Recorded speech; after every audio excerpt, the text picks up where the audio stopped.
Aku kan punya nenek bukan muslim. Dan aku dekat banget sama nenekku. Artinya aku dilema banget sih ketika aku ditanya misalnya ya, secara dalil misalnya, nenekmu masuk mana? Ya secara dalil aku harus jawab dong.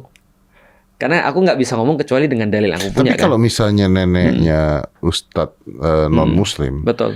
Terus dia masuk ke bagian yang bad place itu, yang bad place. Masuknya ke yang mana nih bad place? Menarik. Mau aku ceritain nggak bahwa saya ada pemikir barat yang sudah mikir begini? Oke. Namanya Dante. Oke, ya. Nah, Dante kan bikin Divine Comedy. Ya. Salah satunya kan Inferno. Inferno itu kan ada, kalau nggak salah, 9 lapis neraka. Ya. Menarik karena di konsep agama Kristen setahu aku nggak ada lapis-lapis neraka. Ya, neraka aja gitu. Yang ada lapis-lapis neraka adalah orang Muslim. Dan dia mungkin dapat informasi dari ketika Isra Mi'raj kan, ada lapis-lapis surga dan ada lapis-lapis neraka. Dia menempatkan tokoh kayak Salahuddin itu masuk ke neraka. Masuk ke neraka? Iya. Oke. Dante.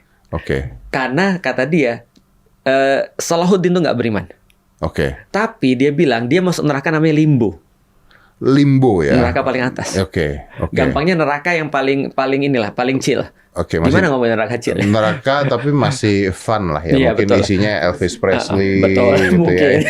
Madonna gitu. Jadi maksudnya nggak bisa tahu tuh walaupun di neraka tapi masih enak pemandangannya gitu kan.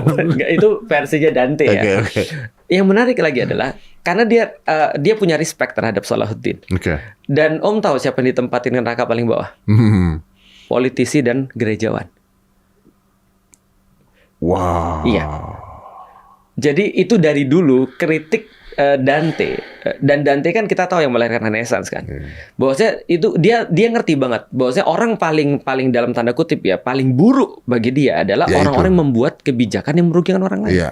Okay. Dan tahu nggak kenapa aku bilang tadi Om ketika Om cerita ketika near death experience, terus Om bilang bahwasanya kepikir pertama kali adalah berbuat untuk orang lain. Aku bilang gila karena itu yang juga aku pikirin sama. Nah, itu, tapi pertanyaan saya tadi ke Ustaz, ketika seseorang beda agama di dalam Islam, dia masuknya ke neraka yang sementara atau neraka yang... Aku berharap neraka yang sementara.